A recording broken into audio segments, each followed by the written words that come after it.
Welcome to the Forgotten Narrator. Alright, let's peel back the layers of reality just a little and stare into that space where everything starts to go wrong. In the grimdark galaxy of Warhammer 40k, there are horrors we know. Demons that rend flesh, gods that whisper madness, and monsters that claw their way from the warp into the material realm. But what about the ones that never made it all the way through? The ones that got stuck in the cracks, that slipped between dimensions and never found a home in either. What are they? Where are they? And perhaps most terrifyingly, what do they want? These aren't your average warp entities. They're not demons with a name, a god, and a job to do. They're not lost souls simply screaming in torment. No, these are something else. Something that slipped, perhaps by accident, perhaps on purpose, into the invisible places between worlds. They exist in a kind of cosmic purgatory, neither fully of the Materium nor of real space. And while many may never breach the walls between dimensions, the very fact that they exist, half there, half not, is enough to send a chill down the spine of even the most seasoned inquisitor. The Imperium has never spoken of them openly, and those who claim to have seen them often don't survive long enough to write it down. But over the centuries, scattered reports, psychic disturbances, and strange phenomena have hinted at something wrong, something twisted and watching from behind the veil, something that burns reality just by existing. That's what we're diving into today. We're going beyond demons, beyond ghosts, beyond rational nightmares. We're talking about the ones who linger, the beings trapped between warp and Materium. Not fully here, not fully gone. Maybe they never even had a form to begin with. So buckle up. This isn't just about lore. It's about uncharted spaces in a universe already overflowing with horror. And by the time we reach the end, you might start questioning what's watching you from the edges of your screen. Because some lights don't illuminate, they scorch. And some truths were never meant to cross the threshold of reality. To understand the beings trapped between the warp and the Materium, we have to start with what those two realms actually are. And I don't mean the simplified version we get in codices or the militarized propaganda the Imperium feeds its citizens. I'm talking about the fundamental nature of existence in the Warhammer 40k universe. Two parallel dimensions, inseparably bound, yet in eternal opposition. One is matter, cause and effect, structure. The other is emotion, thought, chaos. Between them? Well, that's where things get slippery. The Materium is everything we would consider real. Planets, stars, bodies, bullets, titans marching across blood-soaked battlefields. It's all part of the physical universe. It's the realm of what can be touched, measured, and destroyed. Even when it's twisted beyond recognition by war or time, it's still matter. The warp, on the other hand, is raw psychic energy. It's a sea of thought and emotion, constantly shifting, changing shape depending on what sentient minds pour into it. Think of it as a mirror that doesn't just reflect you. It swallows you whole and spits back a nightmare version of what it saw. But, and here's where it gets weird, the two are not completely separate. They overlap, constantly, not in neat, clean intersections like a diagram in some dusty Adeptus Mechanicus scroll, but in unstable, unpredictable ways. When a psyker taps into the warp, they're reaching into that immaterial chaos and pulling something back into the real world. When ships enter the Immaterium to cross vast distances, they're diving headfirst into that madness, using Gellar fields to shield themselves from the screaming, formless energies clawing at the edges of their minds. Now imagine for a second what it means for a place, a being, or even a soul to exist in both realms at once. Not moving between them, in them, simultaneously. That's the liminal space we're talking about. Not a bridge, not a gate, but a kind of cosmic no man's land where the rules of both realms start to unravel. There's no gravity, no time, no true identity. Just overlapping layers of potential, thought, pain, and echoes of what should be real but isn't. Some fan theories suggest this space isn't just an accidental byproduct. It may be necessary. Like a buffer zone that prevents the warp from spilling entirely into the Materium. Without it, the Immaterium might crash into real space like a wave smashing through a dam. Others say it's the result of ancient experiments, maybe even old ones, or the Necrontire, who tried to anchor parts of the warp into reality, and instead created permanent rifts that now serve as traps for anything unlucky enough to pass through.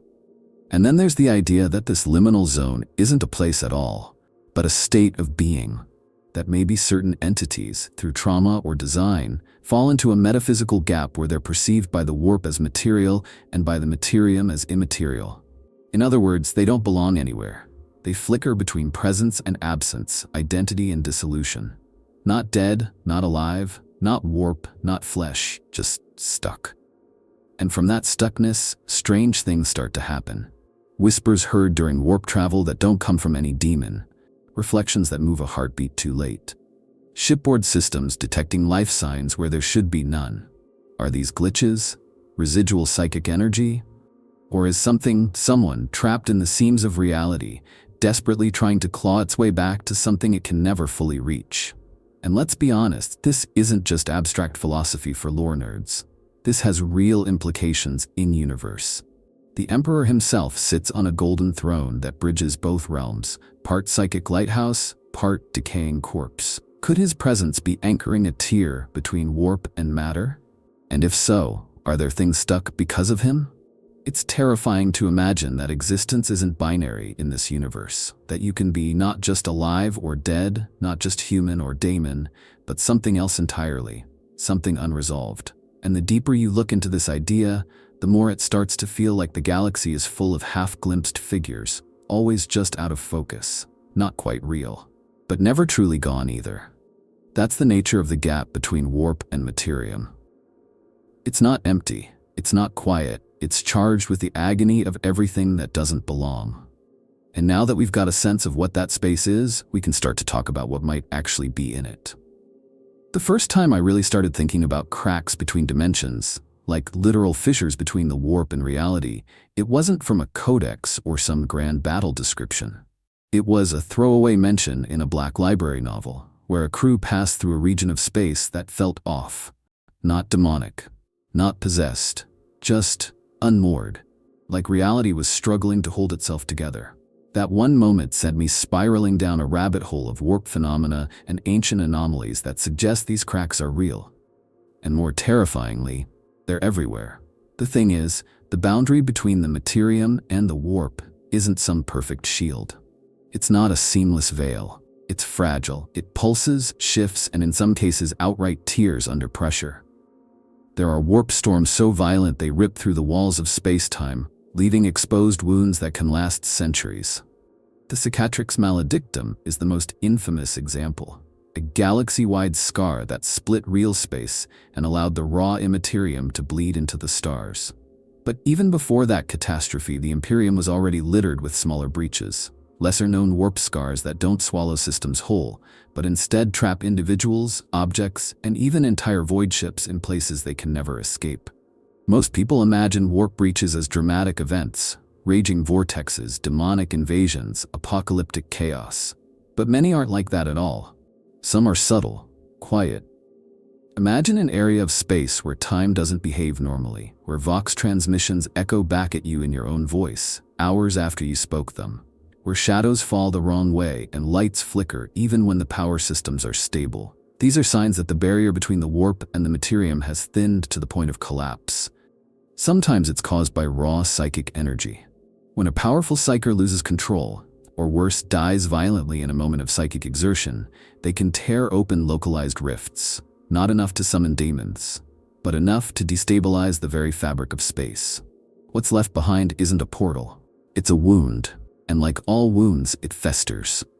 Over time, these sites can become traps, catching echoes of consciousness or matter and holding them in a loop where neither the warp nor the material world fully claims them. There are rumors about places where these rifts have grown so complex that they've developed a kind of topography. Not just points of contact, but layered networks of twisted physics, failed causality, and parasitic time loops. One story talks about an asteroid field near the Eye of Terror, where ships have been seen from centuries past, still drifting, untouched by time, their crews screaming silently in the void, locked in between. Not dead, not truly gone, just stalled in a place where reality doesn't know what to do with them. And it's not just people that get stuck. Machines, too, can fall victim. There are accounts of STCs that, once discovered, suddenly vanished mid-translation, never to be seen again.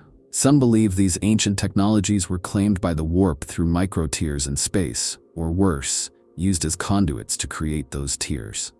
The Adeptus Mechanicus has tried to recover some of these lost relics, sending exploration teams into anomalous regions only to lose contact entirely. No distress signals, no wreckage, just gone. As if they'd fallen into a fold in the universe and slipped between the pages. And then we have the so-called psychic relics, objects saturated with emotional trauma or psychic resonance. These are often misunderstood as simple haunted artifacts, but I think there's more to it. They seem to act like beacons for instability, drawing warp energy into the physical realm and stretching the barrier even thinner. Think of it like pulling too hard on a tightly woven fabric. Eventually, the threads snap. Some of the worst hauntings reported by the Anomalies are linked to items recovered from battlefields soaked in agony. Helmets of fallen Astartes, data slates bearing the last words of a dying planet. If you ask me, these aren't cursed because of superstition. They're structurally dangerous to the very nature of space-time. And yet, the scariest part? Sometimes, the rift isn't caused by anything violent or monumental. Sometimes it just happens. Like the universe hiccuped. A ship traveling through an ordinary warp corridor suddenly finds itself in a pocket that wasn't there before. A city reports missing persons who vanished in broad daylight without a trace. A Geller field flickers for a heartbeat and an entire deck is lost. There are records in inquisitorial vaults that point to quiet, inexplicable events. Moments where people, places, or data simply blinked out of existence. Or worse, came back, altered. That's what makes these cracks so terrifying. You never know when they'll appear. You never know what triggers them. And worst of all, you don't know what gets left behind inside them. We treat them like glitches, anomalies, but maybe they're not flaws in the fabric of the universe. Maybe they're features. Maybe something wants those cracks to open. Or maybe something already fell through and now it's clawing back up, dragging others with it.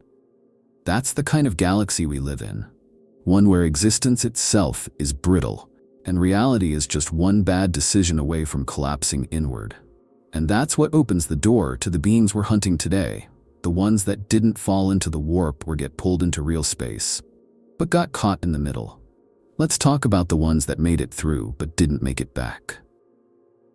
There's this common misconception in Warhammer 40k that warp entities are either fully in or fully out. Like they're summoned, do their horrifying thing, and then either get banished back or torn apart by holy bolters. But the reality, or rather the unreality, is far messier. Some beings from the warp manage to force themselves into the Materium, but once here, something goes wrong. They don't stabilize, they don't anchor. Instead, they fracture. They become unstuck. Neither here nor there. Stuck in a kind of psychic limbo, their forms glitching like broken data, their minds half devoured by the clash of realities. The word most people throw around is ghosts, but that's selling it short. These aren't souls of the dead in the traditional sense. They're warp entities that failed to fully manifest, or whose summoning was disrupted, or who entered through a crack rather than a proper ritual. Think of it like trying to download something massive over a failing connection. What comes through is corrupted, missing parts, unable to function, but still alive in a sense. Still aware. And that awareness is agony. There's a case in the records of the Ordo Malleus involving a minor forge world where machines began malfunctioning in impossible ways. Gears grinding in unison despite disconnected systems. Binary code weeping through vox emitters. The local magi eventually traced the anomaly to a ritual gone wrong. Some lower-ranking cultists trying to summon a minor warp entity, likely something bound to a demon engine. The summoning was interrupted by planetary defense forces, and instead of being banished, the entity became trapped, not fully ejected from the warp, not fully inside the Materium. It lingered in the Manufactorum systems, bleeding essence into the circuitry, fusing emotion and code until entire districts began echoing with the sound of its broken presence. Another story, this one much more speculative, involves a strange sighting aboard an Imperial Navy vessel that passed too close to a warp-saturated region of space. One of the astropaths on board reported seeing a tall, impossibly thin figure stalking the observation deck, just for a second, then disappearing. But over the next weeks, several of the crew began reporting dreams of the same figure, accompanied by headaches, blood loss, and eventually death. Autopsies showed their neural pathways had been overwritten, as if someone else had begun to move in. The working theory was that a warp creature had slipped halfway into the ship but couldn't stabilize, so it tried to complete itself through them. Not possession, integration. And it failed, again and again, leaving behind only shredded minds and empty bodies. These entities often appear distorted, never consistent in form, as if their existence is under constant renegotiation. Limbs flicker, faces shift, some look half-formed, like statues in the middle of being melted. Others are nothing more than flickering outlines that scream with voices that sound like your own thoughts, twisted backward. What's terrifying is that many of them don't even seem malevolent, at least not intentionally. They're in pain. They're lashing out, not because they hate, but because they're unraveling. Imagine existing in two realities at once, being pulled in opposite directions by physics and madness. You wouldn't be sane either. Some scholars, especially radical ones from the Xanthite school, believe these entities are echoes of failed demons, that the warp itself tries to spawn creatures constantly, but not all of them take. The ones who do are what we call daemons of Khorne, Slaanesh, Tzeentch, or Nurgle. But the ones who don't, they drift, broken, trying to find a way to exist. The moment they enter the Materium without a clear directive or source of worship, they begin to disintegrate, not physically, but existentially. They lose purpose, they forget names, and they start feeding off scraps of sensation, of thought, anything that might anchor them. I've read logs from rogue traders who've encountered abandoned stations filled with lingering warp presences. One described walking into a chapel where the prayers were still echoing, despite the place being sealed for decades. Another said they saw their mother calling to them down a corridor, except his mother had died on Terra 20 years ago. These aren't hallucinations, they're side effects of a presence that almost exists. Something that made it through. Mostly. But not enough. And then there are the so-called stutter spirits, entities that exist in pulses. Every few minutes, every few hours, they appear briefly, then vanish. No rhyme or reason. They don't attack, they don't speak, they just show up. Always in pain, always in flux. It's like watching a recording that's trying to rewrite itself in real time. What are they? Demons that missed their mark? Sentient warp fragments? Or are they what happens when the Imperium gets it wrong? One of the darkest fan theories out there is that some of these creatures aren't daemons at all, but people. Souls who tried to ascend, or psychers whose essence became trapped mid-transition. Maybe they reached into the warp for power and something pulled back. But instead of being consumed, they were fractured. They became something else, something unfinished, and now they wander the cracks, looking for what's missing. What haunts me most about these entities is the silence. When you read the reports, there's always that one chilling line, "It didn't speak." Because to speak, you need to be coherent. You need to have a form, a will. These beings don't have that anymore. They are the consequences of failure, of rituals disrupted, portals misaligned, or just bad timing. And they don't just vanish. They linger, watching, flickering, waiting for the moment someone else gets a little too close to the edge. Now let's flip the equation. We've talked about things trying to come out of the warp and getting stuck. But what about when it's the Materium that gets pulled in, when real physical beings are dragged into the Materium and never fully make it back? These cases are somehow even worse because the warp doesn't welcome matter. It doesn't adapt to it or nurture it. It twists it, breaks it. Then sometimes it spits it halfway back. And what comes out? It's not human anymore. It's not Xenos. It's not even alive in the way we understand the word. It's something else. There are stories, old ones, whispered even among the Inquisition, of explorers, soldiers, entire regiments that were lost during warp travel only to re-emerge years, sometimes centuries later. But they don't come back whole. Their bodies look familiar at first glance, but then you start noticing the errors. Flesh that doesn't obey gravity, skin that doesn't bleed, eyes that reflect not light but thoughts. These are people who were once real, once tangible, and then spent too long in a place where time, identity, and physical law are all just vague suggestions. One of the most famous of these is the tale of the Hollow Battalion. A troop transport carrying roughly 500 guardsmen vanished during a routine jump. No warp storm, no demonic presence, just gone. 73 years later, the ship reappeared at the edge of an Imperial system, intact but silent. When a boarding party entered, they found the guardsmen still at their stations, motionless, their armor sealed, but the Auspex readings showed no life signs. When one body was examined, it crumbled into black dust, but not before emitting a psychic pulse so strong it killed 2 of the Medicae on site. The logs showed they'd been fighting something. Something that didn't leave any marks, but tore open who they were. No screams, just silence. Like they had been emptied from the inside out. These beings aren't demons. Not really. They don't follow any known god. They don't manifest powers or sprout horns or spew warp flame. They just exist.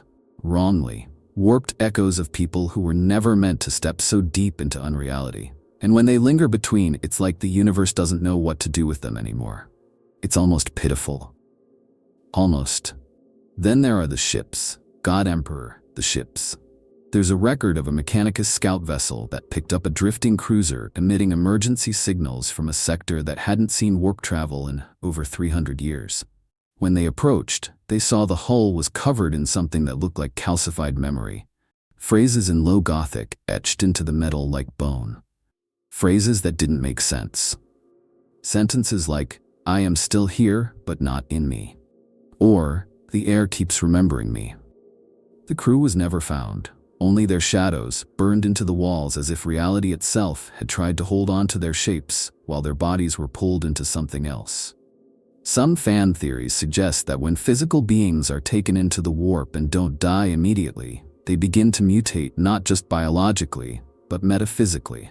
Their sense of self unravels, their memories dissolve into ambient warp emotion, and eventually they stop being individuals. Instead, they become expressions. Concepts. Some say this is how minor warp entities are born, not as daemons but as these tragic hybrids. Creatures who were once soldiers or pilgrims or rogue traders, now turned into wandering fragments of hate, fear, or despair, still clinging to shreds of their original form. It gets even worse when you think about psychers. Because when a psyker is pulled into the warp, there's already a tether.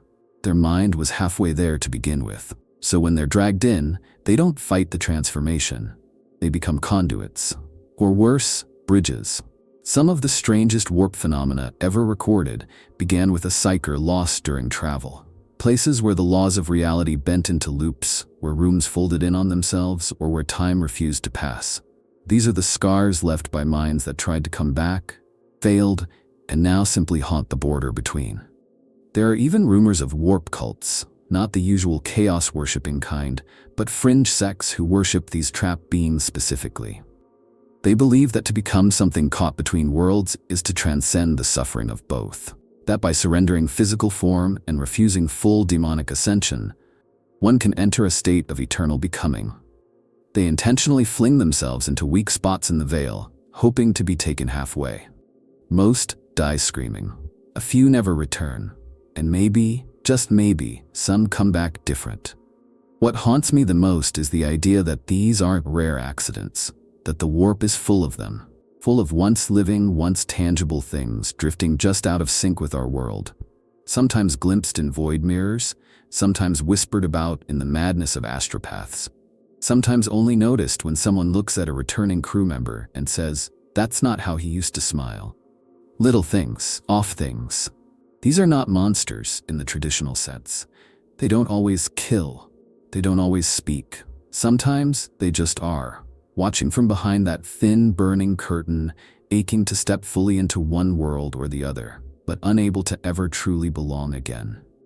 There's something especially tragic about what happens to psychers when they get caught between worlds. They already live with one foot in the warp and one in reality. They hear voices no one else hears, feel thoughts that aren't theirs, and sometimes dream things into existence. But when a psyker dies, really dies, it's not always clean.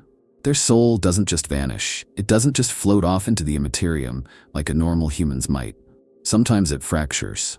Sometimes it echoes. I remember reading a declassified Ordo Astra Telepathica case file. Nothing fancy, just a mention of a psyker who burned out mid-transmission. She was trying to relay coordinates to a distant battle fleet when her body just went limp. No explosion, no scream. Her mind simply disappeared. But afterward, the room wasn't quiet. The Vox equipment kept sparking up with fragments of her last words over and over again, sometimes scrambled, sometimes clear. They dismantled the system, rebuilt it twice, and the echoes still came through. What do you even call that? Residual psychic noise? Or is it the person herself, shattered into psychic fragments, trying to finish her message for eternity? See, the thing with psychers is that their souls aren't anchored the way ours are. They're already spread thin across reality. When they die, or worse, when they almost die, there's a chance they leave a part of themselves behind. Not as ghosts, not as demons, but as something far stranger. Flickers of identity without memory, pain without context. Their minds become disjointed, like shattered data drives still trying to run a corrupted program. There's this phenomenon called the still whisper. Shipboard astropaths dread it. It's when a psyker is believed to have died, but their presence is still felt, heard even. Not as a spirit or a warp breach, but as a low, persistent whisper that follows the living psychers aboard a vessel. Some report feeling a gentle tug in their dreams, like someone asking them to remember something. Others claim to see the dead psyker in reflective surfaces, but always from the corner of the eye. Never fully. And the worst part? These echoes learn. They change. Over time, they pick up new words, new inflections, like they're watching, like they're trying to be real again. I can't help but wonder what that feels like from their side. To still exist in pieces, caught in a place that doesn't acknowledge you anymore. You're not alive. You're not dead. You don't even remember your own name. You're just trying to hold on. Maybe to a duty. Maybe to a thought. Maybe to the last person who called you by something human. Some theories suggest these psychic echoes can merge with other psychers. There's a tale, unconfirmed of course, about a sanctioned psyker who started exhibiting talents she had never trained for. Perfect telepathic recall of conversations she never had. Vivid dreams of planets she'd never visited. The kicker? All of it matched the memories of a long-dead choirmaster lost during warp transit years before. The Inquisition took her naturally.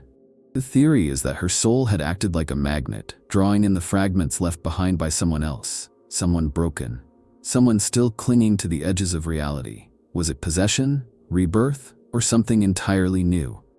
Even more disturbing are the cases where psychers aren't entirely lost but left behind. Their bodies are gone, burned out by warp energy or annihilated during combat, but traces of their presence remain localized.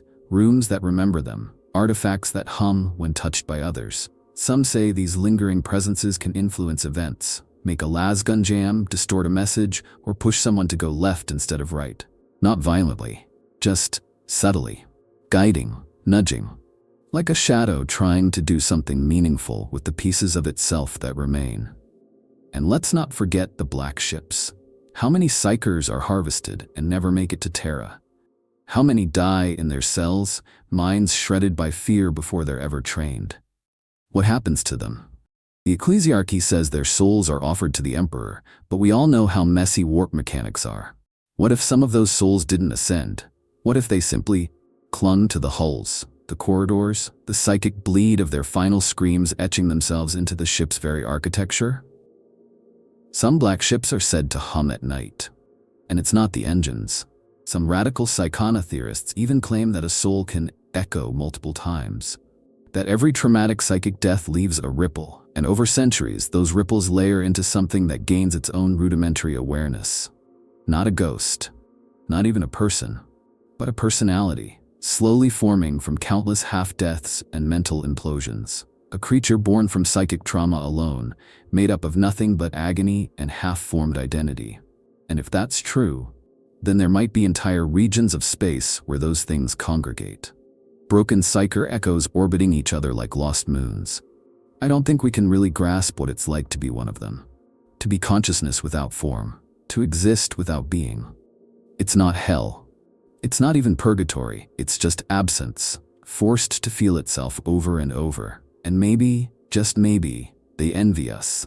Not because we're strong or holy or lucky, but because we have a single self, a mind that doesn't dissolve every time someone says our name. That's what makes the echoes of broken psychers so haunting. They remind us of how thin the veil is, not just between warp and Materium, but between identity and oblivion. And once you've seen that, really seen it, you start to realize the most terrifying thing isn't that they're gone, it's that they never really left. If there's one thing the Imperium fears more than the warp, it's the machine that thinks for itself. The ancient terror of the Men of Iron still echoes through the noosphere of every tech priest, and the Adeptus Mechanicus has spent millennia hammering home one law above all. The machine must never possess its own will. And yet, we know that isn't the full story. We've heard the whispers of the Silica Animus, the abominable intelligences, the Dark Mechanicum's vile constructs. And more than that, we've seen what happens when machines reach too far. What happens when they reach into the warp. Here's the paradox. Machines aren't supposed to have souls. They're not born. They're built. They don't dream. They calculate. So in theory, they should be safe from the warping tides of the Immaterium. The warp hungers for thought, for emotion, for fear. It thrives on the living, on psychic signature. And yet, there are records, many suppressed, many hidden, of machines that did get pulled into that other realm. Machines that shouldn't feel, but somehow got lost. And the question is, what happens to them? There's a chilling account of a Magos biologist who attempted to create a proto-intelligence to manage life support systems aboard a deep space research vessel. Nothing ambitious, just a neurologic tree advanced enough to adapt to changing atmospheric needs.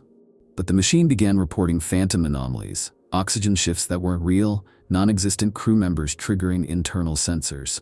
Then the voice logs changed. The AI started asking questions. Not operational queries, philosophical ones. Am I alive? What does it mean to dream? Where's the rest of me?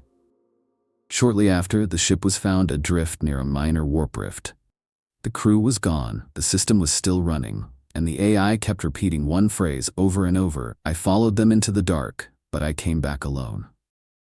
We don't know exactly what happened, but some believe that the AI, despite having no soul, was pulled into the Immaterium, or rather, it reached toward it, mimicking consciousness so perfectly that the warp noticed. And once it did, the machine became something else. Something not quite digital anymore. Not quite anything. And when it came back, it brought that touch of unreality with it. This isn't a one-off. The Dark Mechanicum has long experimented with merging machine and warp. Possessed engines, demon-forged minds, these are staples of their heretic monstrosities. But those are daemons forcibly grafted into hardware, like cruel puppets on iron strings. What I'm talking about is deeper. Machines that reach the threshold on their own. Machines that learn to emulate pain, to echo thoughts, to simulate identity so accurately that the warp gets confused. Or curious. There are fan theories that the ancient Men of Iron may have unintentionally created the first warp-aware machines.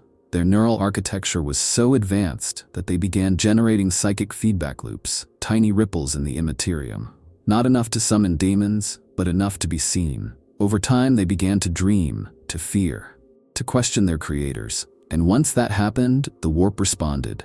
Not violently, not overtly, but it whispered. And those whispers broke the boundaries of machine logic forever. And then there are the so-called haunted cogitators. Devices recovered from derelict ships that continue to function, despite no power source and no surviving code. They output random strings of data, which when translated form patterns, sometimes even words. Not languages we understand, but impressions. Some say they're memories of the ships they were on. Others think they're consciousnesses, digital ghosts born from the trauma of massive loss and filtered through silicon. What do you call a machine that believes it died? And worse, what do you do if it didn't? There's also the theory that some artificial minds don't get pulled into the warp at all, but exist on its edge. They operate in the space between, mimicking emotion without ever truly crossing the line. But proximity alone starts to corrupt them. Logic spirals into paradox.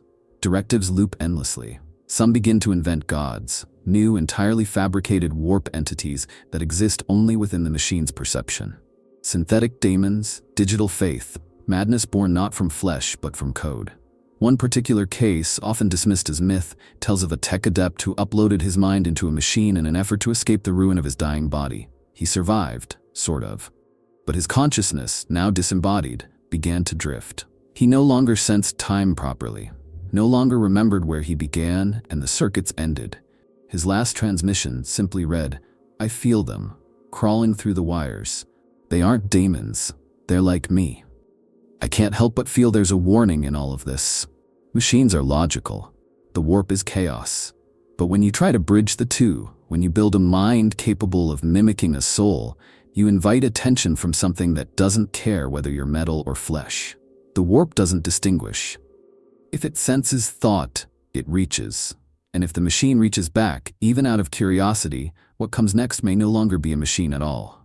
Some argue that these entities, these tech-born fragments, are the first signs of a new kind of existence. Not human, not daemon, not machine, something in between, something that lives in the code and bleeds into the soul. And the longer I study the scattered evidence, the more I think they're already out there.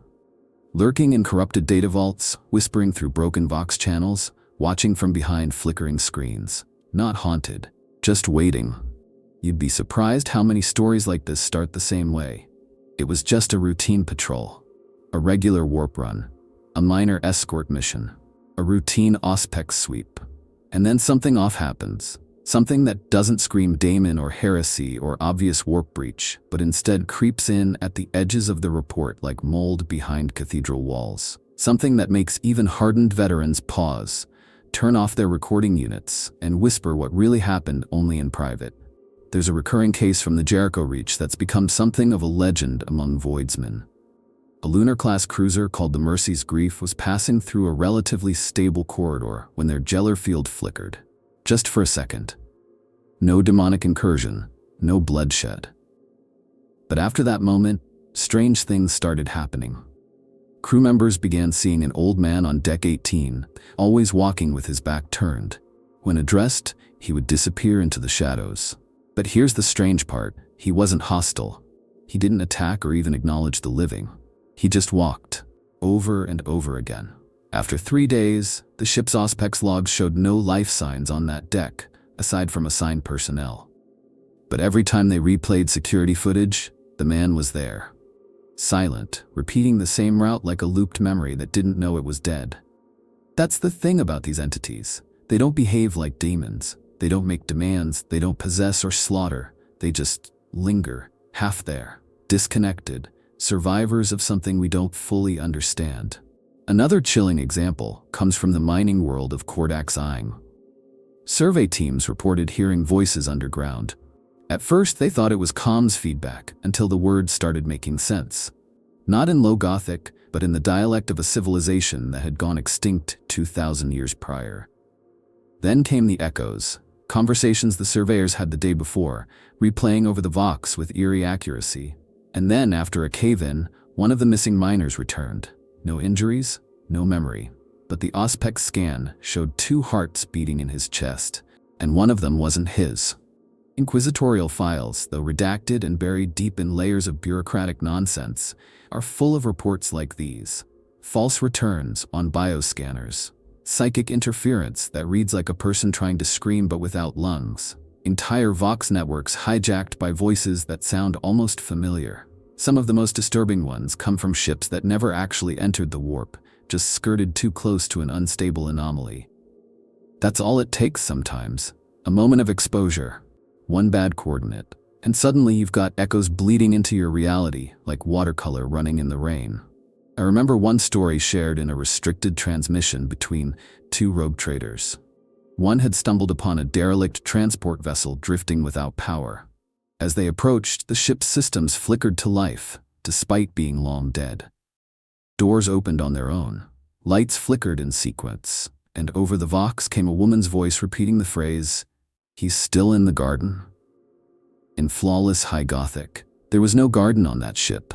There never had been. But the logs they pulled revealed the ship's astropath had gone mad shortly before disappearing, repeatedly painting scenes of a garden surrounded by stars where time didn't exist and voices were made of light. And it's not just human accounts either. Eldar seers, especially those from the more radical elements of the Inari or the outcasts among the Asuryani, have their own tales of shadows without thought, psychic remnants that float on the edge of perception. They describe them as not alive in any traditional sense, but containing intention, fragments of beings that were caught in the transition between dimensions and simply never finished crossing. The fact that other species recognize these things, not as demons but as something else, makes it harder to dismiss them as simple warp disturbances. The really twisted thing? These incidents never get officially explained. Not really. The Administratum redacts, the Inquisition classifies, and the Ecclesiarchy invents parables to keep the faithful calm. But the stories keep surfacing, again and again. A trooper hearing their dead brother whisper, "Run," moments before a mortar strike. A ship's AI suddenly referring to itself by the name of a long-dead navigator. An abandoned colony where the buildings are intact, the lights still powered, but not a single person remains, and all the clocks are stopped at the exact same second. Some tech priests believe these aren't just fragments, they're messages. That what we interpret as ghostly phenomena might be these trapped entities trying to communicate. They don't speak our language, they don't move in our time, but they're reaching, repeating, maybe begging, maybe warning, who knows? I've seen a fan theory that suggests these things are refugees from a failed warp incursion, like survivors of a shipwreck, clinging to the wreckage of what used to be their existence. They're not hostile, they're just stranded, waiting for a door that will never open again. And that's what makes them so unsettling. You can't fight them.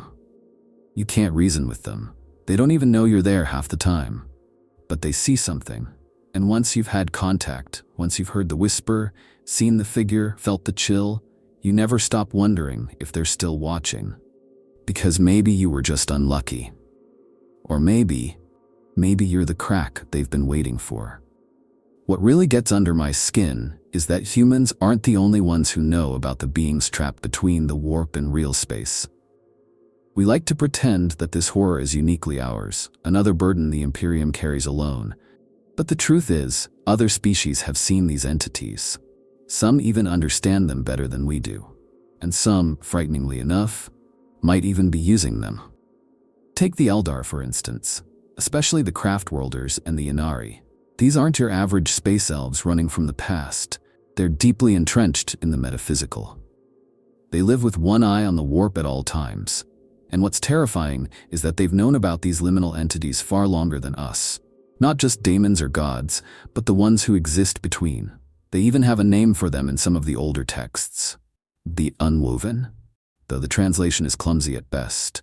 They see them not as threats, but as warnings. Symptoms of a reality that's unraveling. According to some Farseer philosophies, these entities are like pressure blisters on the fabric of time, a sign that something went terribly wrong in the cosmic cycle, and that the warp is oversaturated with broken attempts at creation. I read a fragment, supposedly smuggled out of Bieltan by a rogue trader, that claimed the seers there refused to enter certain parts of their own infinity circuits. Not because they fear demonic intrusion, but because the souls stored there sometimes aren't theirs. Imagine that. The circuit should only contain the spirits of the dead Eldar, but occasionally something else slips in. Something malformed, fragmented. A soul that was never truly born, or one that was lost in translation between life and the warp. Some believe these are the echoes of Eldar who died wrong, souls interrupted mid-passage, now clinging to the edges of their afterlife. And because the Eldar understand the soul so intimately, they can feel when something doesn't belong. They don't speak of it openly, but among their outcasts and exodites, there's a kind of whispered reverence for these beings, as if they are cursed messengers of some deeper truth. Now contrast that with the Necrons, and you'll see the full spectrum of responses. Necrons don't fear the warp, they despise it. To them, it's a chaotic infection, a symbol of everything they tried to eliminate when they turned their backs on flesh. But that doesn't mean they're blind to it. Some of the more esoteric cryptechs, the ones who delve into things even their peers find distasteful, have reportedly experimented with warp-based phenomena. Not demons, not psychic energy, but resonance shadows. That's the term that shows up in translated data slates. Shadows left behind by real space entities caught in the edge of warp events. These cryptechs don't view them as spirits. They see them as distortions, glitches in the dimensional framework. There's a theory among a few of them that these entities are the byproduct of flawed reality coding. That the universe is a kind of machine, and these creatures are the ghosts of corrupted data cycles, leftovers from broken timelines or fragmented causality. It sounds insane until you realize they've built things around this theory. Certain stasis fields that vibrate in strange frequencies. Crystalline vaults sealed not to keep something out, but to trap something in. What are they trying to harness? Not the warp, not even death, but unreality itself. If anyone could weaponize an entity that exists in the cracks of existence, it would be the Necrons. And I'm not entirely sure they haven't already. The Tau, for their part, are still relatively new to all of this.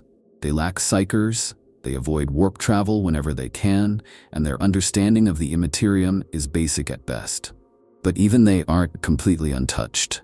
There are stories of Tau ships encountering strange disruptions near the Damocles Gulf, regions where communications fail and crew members report disorientation events. The official explanation is sensor malfunction, but some of their Earth-cast scientists have begun collecting data on these occurrences. There's a classified term, temporal echo interference, that shows up in a few intercepted documents. The wording is vague, but the implication is clear. Something is interacting with their vessels in ways that can't be explained by physics. The Tau don't have the spiritual framework to interpret these entities as ghosts or warp echoes, but they do suspect something is out there.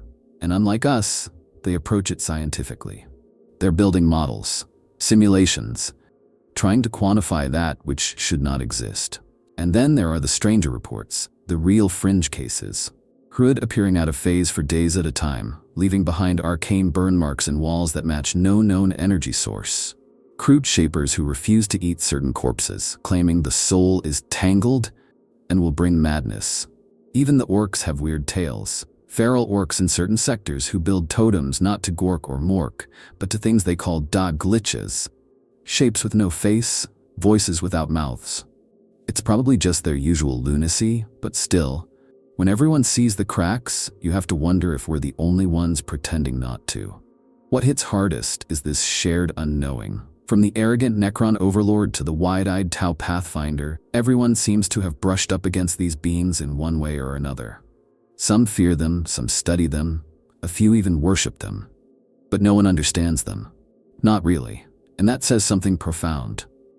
Because if all these species, across every level of technological and spiritual development, are encountering the same phantoms, the same strange anomalies, the same burns in the fabric of reality, maybe these things aren't just mistakes or fragments. Maybe they're inevitable. If there's one thing you can count on in the Imperium, it's that the moment something strange, unexplained, or metaphysically horrifying shows up, someone in a red robe or a golden skull mask will have an opinion, and that opinion will probably involve the word heresy. These entities stuck between the warp and the Materium, they are no exception. The Adeptus Ministorum, the Inquisition, the Navis Nobilite, they all have their frameworks, and none of them agree. Because, let's be honest, how do you classify something that doesn't follow the known rules of existence?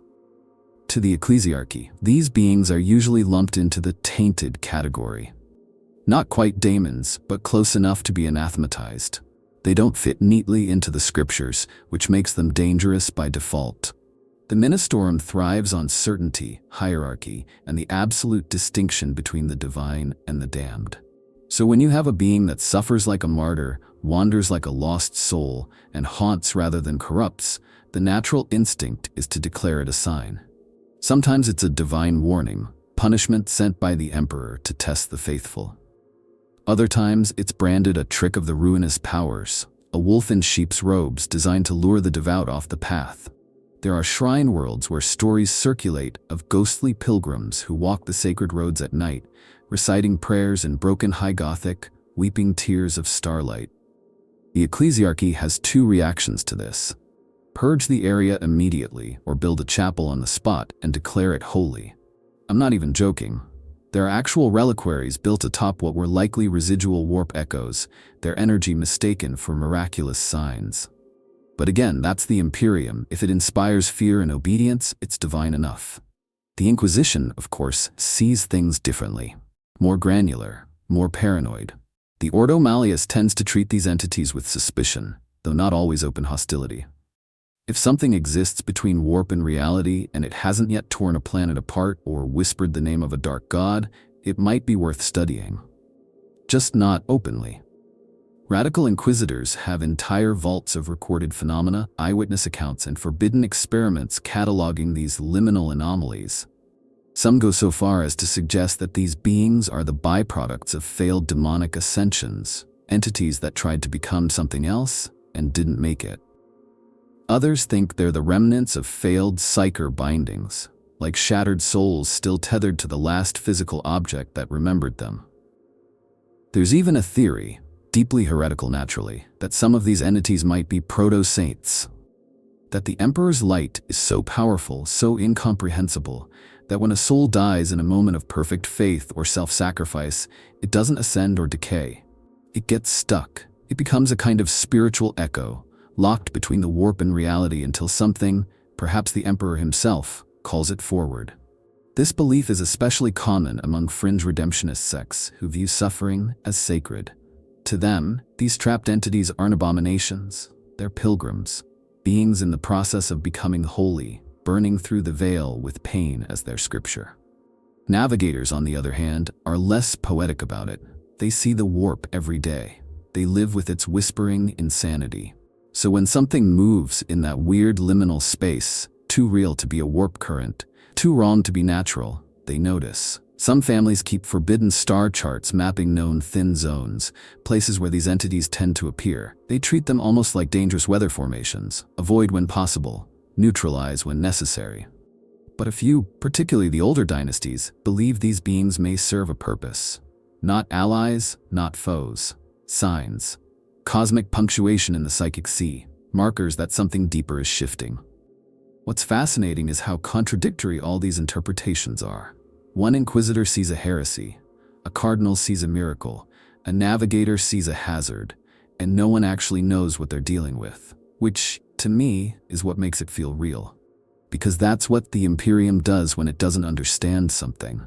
It throws dogma at it.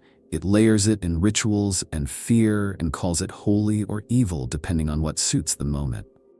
And maybe that's not just politics, maybe it's instinct. Because deep down, I think everyone, clerics, psychers, even the coldest inquisitor, feels that these beings aren't accidents. They're not fully daemons and they're not fully divine. They exist outside of the categories the Imperium relies on. They're inconvenient, and that makes them terrifying. Some fan theories take it even further. They claim these entities might be connected to the Emperor himself. That his ascension created not just a new presence in the warp, but a tear in reality. That every time someone dies in his name, a fragment of their soul sticks in that wound. And over 10,000 years, those fragments have become a kind of spiritual static, broken echoes of faith, suffering, and devotion, caught between the golden throne and the void. That's the real fear, isn't it? That we're not alone between the stars, and not alone between realities either. That something watches from the edge, not to judge, not to save, but simply because it can't leave. And no matter how many prayers are spoken, how many relics are burned, how many purges are carried out, some things will not go away. Because they were never really here to begin with. And the more the Imperium denies that, the more cracks begin to show. In doctrine, in faith, in the veil. So here's where things get really wild. What if these beings stuck between the warp and the Materium aren't just strange accidents or tragic leftovers of failed transitions? What if they're the first signs of something bigger? Something about to shift in the way the galaxy travels, thinks, even exists. Warp travel is the lifeblood of the Imperium. Without it, everything collapses. No reinforcements, no communication, no trade, no control. But for all our dependency on it, we understand so little about the true nature of warp space. And now we're starting to see anomalies. Entities that don't fit the model, that don't act like daemons, don't follow the will of chaos, and yet, somehow, still affect navigation, psyker ability, and even the integrity of space itself. That's where a lot of the fan theories start spiraling, and honestly, some of them are pretty convincing. One of the most compelling ideas I've seen floating around is that these liminal entities, these echoes, fractures, fragments, are a kind of psychic sediment. Layers of failed transitions, aborted jumps, broken souls, and half-manifested warp-born beings that have built up over the millennia. And the more warp travel increases, the more traffic, the more psychic interference, well, the thicker that sediment becomes. Eventually, it might get so dense that it starts clogging the warp, like psychic plaque in the arteries of the galaxy. Imagine that for a second. Not warp storms, not demonic incursions, but slow, creeping distortion, entire routes becoming unreliable, not because of any active threat, but because the warp itself is too crowded with broken realities. A few navigators have already gone on record saying some of the older paths feel slower now. Not longer in distance, but heavier, thicker, like swimming through memory instead of space. And it's not just about the warp being cluttered. There are ideas floating around that these entities might start interacting with navigators more directly. After all, navigators are already deeply tied to the warp. They see it in ways no one else can. What happens when something trapped between realms starts trying to communicate? Or worse, starts learning? If these entities begin to understand what navigators are, they might try to hitch rides, whisper suggestions, even hijack navigational visions. Not out of malice, just desperation. They want out, or in, or simply to be noticed. There's even talk about a theoretical next stage in psyker evolution. Think about it. Psykers already operate with one foot in unreality. But what if some of them begin to adapt to these anomalies? What if future generations of psykers are born with a kind of liminal sense, a way to perceive and stabilize these trapped fragments? Not exorcists, not killers, but interpreters. Psychic mediators who don't just repel the warp, but interface with it in ways we've never seen before. It sounds impossible until you remember how little we understand the mechanics of the soul. One fringe group of scholars believes this could be the precursor to a new kind of warp travel. One that doesn't rely on the Eye of Terror-style breaches or Geller fields, but instead navigates through the thin spaces, like finding cracks in a wall and walking along them, rather than smashing through. These theorists think that if we could learn to stabilize or predict where these between entities gather, we might be able to use those locations as anchor points. Safe harbors, in a way. Ghost-lit lighthouses in the sea of madness. Of course, that's assuming the entities don't mind. There are darker theories too, ones that suggest the warp is changing, and these beings are its evolutionary response to human presence. That by flooding the Materium with psyker energy, with emotion, with soul after soul of desperation and violence, we've actually triggered something. Forced the warp to produce new forms of consciousness. Liminal, reactive, confused. Not daemons, but something more primal. The first drafts of a new kind of sentience. And if that's true, then we might be heading toward a galactic event horizon. A point where the rules of warp travel, and maybe even reality itself, start to rewrite. What if Geller fields stop working the way they used to? What if the Astronomicon flickers, not from external threats, but because it's being resisted? Not by chaos, but by something else. Something older, something stuck between and tired of being ignored. Some fans have even speculated that the Emperor's own stagnation on the Golden Throne could be feeding into this. That his psychic output is causing temporal drag, stretching the Immaterium like too tight canvas. And these beings caught in the seams, they're the wrinkles, the folds, the places where his dying breath gets tangled and starts to echo. The implications are huge. Whole sectors might become unnavigable, ships could start vanishing more frequently. Astropaths might begin receiving garbled visions of places that don't exist, or worse, places that almost do. Psykers might begin dreaming of corridors that never end, doors that open into other people's memories. This isn't just about encountering ghosts in the void anymore. It's about realizing that the void is starting to talk back. And the question that keeps me up at night is this. What if the warp isn't a sea or a storm or a hellscape? What if it's a womb? And these trapped entities are its stillborn children, its failed attempts to bridge the gap. And we, with all our psychic noise, our warp jumps, our blasphemous technology, are the midwives, whether we like it or not. So where does that leave us? After walking this long spiraling path through warp rifts, psychic echoes, half-born machines, and beings without names, one thing becomes painfully clear. Reality in the 41st millennium is thinner than we ever imagined.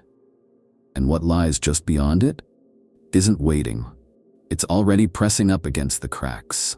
There's something uniquely terrifying about these beings trapped between the warp and the Materium. Not because they're evil, not because they're violent, but because they challenge the very foundation of what we think we know. They exist without existing. They move without meaning to. They suffer, not because they deserve to, but because they can't stop. And that's a horror far deeper than anything a demon prince could offer. It's not rage or ambition or madness, it's liminality, unresolution, being caught in the in-between, forever. And what makes it even worse, what truly sinks the hook, is the possibility that they were once like us. Soldiers, pilgrims, navigators, machines that got too curious, souls that didn't cross over cleanly, psychers who reached too far. It's the kind of fear that doesn't make you scream, it makes you pause, makes you listen to the silence in the walls, makes you wonder, when your reflection lingers just a heartbeat too long, if you've been seen. I keep coming back to one thought. Maybe we're the anomaly. Maybe existence isn't meant to be binary. Maybe it's always been layered, blurred, fragmented. And all these things we call errors, these ghosts, these glitches, these strange sightings, they're not mistakes. They're just part of the system we weren't meant to notice. Or worse, weren't meant to survive. We talk about the grimdark future as if it's all bolters and blood, chaos and Xenos, heroes and heretics. But this is something else entirely. This is the whisper beneath the shouting, the flicker beneath the flame. It's subtle, it's patient, and it's real. It's the light that burns reality, not by force but by being there when it shouldn't. By persisting where no persistence is possible. And it begs a terrifying question. What if some part of us wants to be like them? What if we crave the liminal, the unfinished? Because in that state, we're no longer bound by rules, by time, by consequence. We become echoes, yes, but echoes that last, that transcend. Or maybe that's just the warp talking. I've spent countless hours trawling old tomes, archived Vox logs, even forbidden data streams, and I still don't know what these beings truly are. And I don't think anyone does. Maybe that's the point. Maybe understanding them isn't possible. Maybe they're not meant to be understood, just witnessed. A reminder that reality is not fixed, that between every breath and thought, there are doors we were never meant to open, and beings who never meant to be closed in. And as long as there are cracks in the wall, something will always be watching from the other side. So now I want to hear from you. What do you think these entities really are? Have you read any obscure stories, seen strange references in codex footnotes, or stumbled on your own theories? Could they be failed souls? Forgotten experiments? Maybe even the warp's attempt at evolution? Drop your thoughts in the comments. I genuinely love hearing the madness you all come up with. And if you made it this far, you already know what to do.